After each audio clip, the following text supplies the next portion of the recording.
নামাজ পড়লেন, রোজা রাখলেন, যাকাত দিলেন, কিন্তু দোয়া করলেন না, আপনি মিস করলেন, ঠিক কি না? আরেক বর্ণনায় এসছে আর দোয়া হুয়াল ইবাদা, দোয়াটাই নাকি ইবাদত। দোয়া যে করতেছেন এটাই ইবাদত।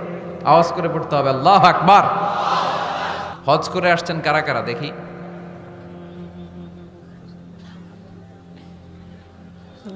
অনেক হাজি সাহেবান আছে, মাশাআল্লাহ, হাত নামান। এই যে হজ করে আসলেন, আপনার হজটা আল্লাহর কাছে গ্র্যান্টেড, কবুল হয়েছে, এরকম কবুল হয়েছে এই মর্মে হাত তুলতে পারবেন কে কে দেখি? হুজুর আমি নিশ্চিত আমারটা কবুল হয়েছে। নাই, কারণ কবুল করার মালিক কে?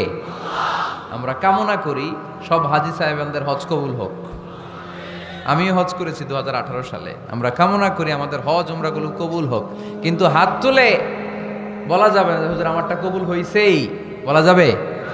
হইতেও পারে, নাও হইতে পারে। হাজি সাহেব লেখার জন্য, আল হাজ লাগানোর জন্য অনেকে যায়, আছে না নাই? তাওয়াফুল ওয়াদা একটা তাওয়াফ আছে, বিদায়ী তাওয়াফ। কি তাওয়াফ? হজের সব কাজ শেষে ফেরার আগে কাবা ঘরের সাথে দেখাটা, মোলাকাত করে আসতে হয়। আল্লাহর হাবিব বললেন সর্বশেষ দেখাটা যেন কাবা ঘরের সাথে হয়, 7টা তাওয়াফ যেন সে করে। তো এক লোক 6 তাওয়াফের পরে ফোন আসছে দেশে, তো মেয়েরে বলতেছে মা আর একটা তাওয়াফ বাকি আলহাজ হইতে, একটু পরে তুই ফোনটা দে, একটু পর দে, আলহাজ হইতে আর একটা তাওয়াফ বাকি। তো উনি গেছে কি হওয়ার জন্য? আলহাজ হওয়ার জন্য। নামের আগে আলহাজ লাগাবেন না। কেউ যদি আপনারে বলে হাজি সাহেব, বলুক, কিন্তু আমি হজ করছি একজনের দেখানোর জন্য। তিনি কে? আল্লাহ। এজন্য ইখলাসটা বড় জরুরি। লোক দেখানো মনোভাব আমাদের সব কিছুকে ধ্বংস করে দেয়। তো যারা হজ করেছেন কেউ কিন্তু হাত তুলতে পারলেন না যে হুজুর আমি 100% কনফার্ম যে আমার হজটা কবুল হয়েছে। কিন্তু আল্লাহর হাবিব বলেন রহমতের নজরে তোমার আব্বা আম্মার চেহারার দিকে যদি একবার তাকাও, মুহূর্তেই একটা কবুল হজের সওয়াব তোমার আমল নামে আল্লাহ দিয়ে দিবে। চিল্লায় পড়েন আল্লাহু আকবার। নামাজ পড়লেন, রোজা রাখলেন, যাকাত দিলেন, কিন্তু দোয়া করলেন না, আপনি মিস করলেন, ঠিক কি না? আরেক বর্ণনায় এসছে আর দোয়া হুয়াল ইবাদা, দোয়াটাই নাকি ইবাদত। দোয়া যে করতেছেন এটাই ইবাদত। আওয়াজ করে পড়তে হবে আল্লাহু আকবার।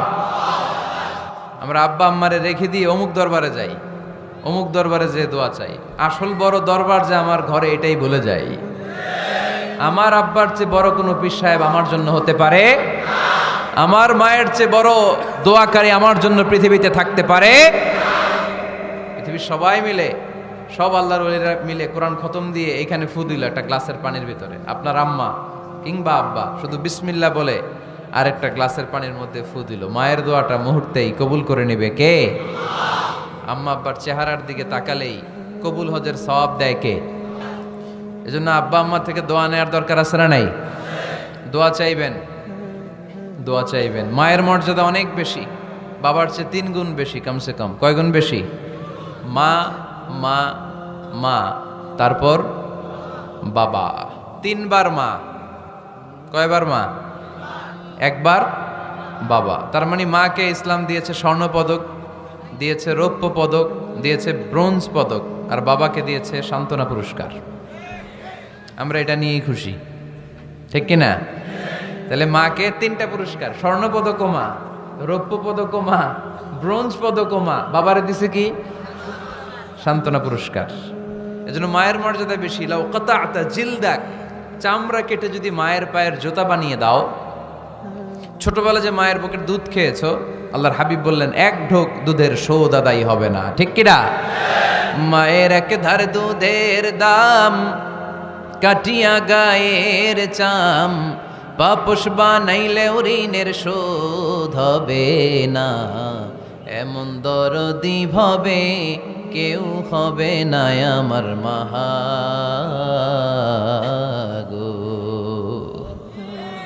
আহা, যাদের মা নাই তারা জানে মা না থাকার কি জ্বালা। যাদের বাবা নাই তারা জানে বাবা না থাকার কি জ্বালা। এখন ঘরে ঝগড়া করেন, এখন ভাল লাগে না আব্বা আম্মারে, এখন আব্বা এই ভুল ধরে, আম্মা এইটা বলে, এখন অনেক অসহ্য লাগে। তো যেদিন চলে যাবে ওই দিন বুঝতে পারবেন মাথার উপর থেকে ছাতাটা নাই হয়ে গেছে, বটবৃক্ষটা চলে গিয়েছে, আর উপদেশ দেওয়ার মতো কেউ নাই, কাছে আগলে রাখার মতো কেউ নাই। এজন্য আব্বা আম্মা থাকতে আমরা যেন আব্বা আম্মার কাছ থেকে দোয়া চাই। আব্বা আম্মার দোয়া কোনোদিন আল্লাহ তাআলা ফিরিয়ে দেয়। অনুরূপভাবে মুসাফিরের দোয়া আল্লাহ ফিরিয়ে দেয় না। সফরে বেরোলেই দোয়া করবেন, পারবেন? মনে থাকবে? এখান থেকে ঢাকা যান না আপনারা? আনতা মুসাফির, এখান থেকে ঢাকা গেলে আপনি মুসাফির, দোয়া করা শুরু করে দেবেন। যদি জুলুমের শিকার হন, মাজলুম, ইত্তাকু দাওয়াতাল মাজলুম, আল্লাহর হাবিব সাল্লাল্লাহু আলাইহি ওয়াসাল্লাম বললেন মজলুমের বদদোয়াকে ভয় করো, কেননা মজলুমের বদদোয়া আর আল্লাহর আরশের মাঝখানে আল্লাহ কোনো পর্দা রাখে না। দোয়া করতে দেরি, এই দোয়া কবুল করে নেয় কে? মজলুমের দোয়া আল্লাহ তাআলা কবুল করে।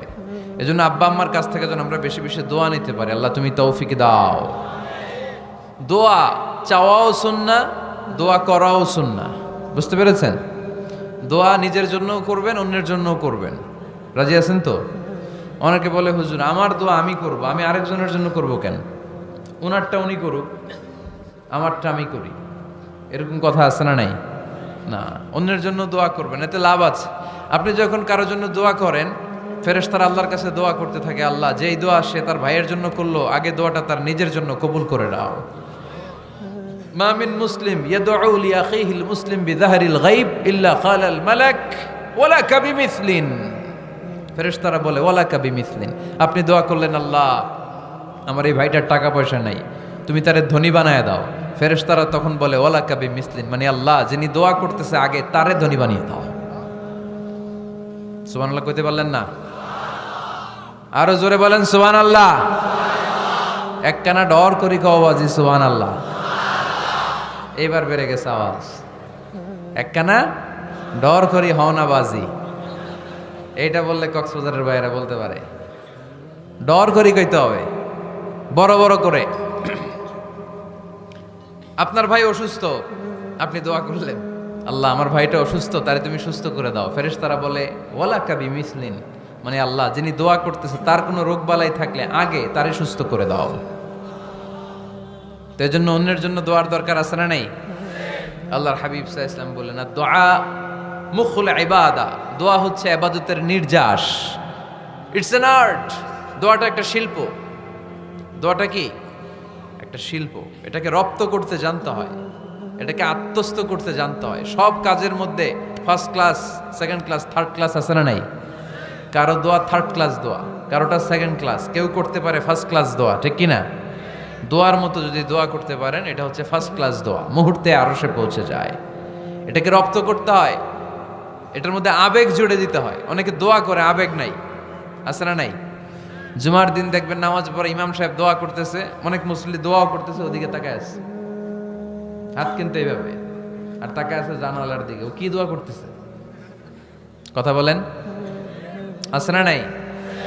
এজন্য দোয়াটা করবেন কায় মনোবাক্যে, খুব আন্তরিকতা দিয়ে, হৃদয় থেকে। আপনার চোখের পানি যেন ঝরে। চোখের পানি যদি কোনো দোয়ার মধ্যে পড়ে আপনি বুঝে যাবেন এই দোয়া আল্লাহর কাছে কবুল। চোখের পানি এত দাম। 2 ফোঁটা পানি আল্লাহর কাছে সবচাইতে প্রিয়। এক হচ্ছে জেহাদের ময়দানে শহীদের শরীর বেয়ে ঝরে পড়া রক্তের পানির ফোঁটা। দ্বিতীয়টা হলো অনুতপ্ত বান্দার চোখের পানির ফোঁটা। নিজের ভুলগুলো বুঝতে পেরে কেউ যখন কান্না করে আল্লাহর কাছে কাঁদে, তার চোখের পানি চোখ বেয়ে নাকের ডগা বেয়ে মাটিতে পড়ার আগেই ওই ক্রন্দনরত বান্দার জীবনের সব গুণ আল্লাহ মাফ করে দেয়। এজন্য কান্নার কোনো বিকল্প নাই, কাঁদতে হবে।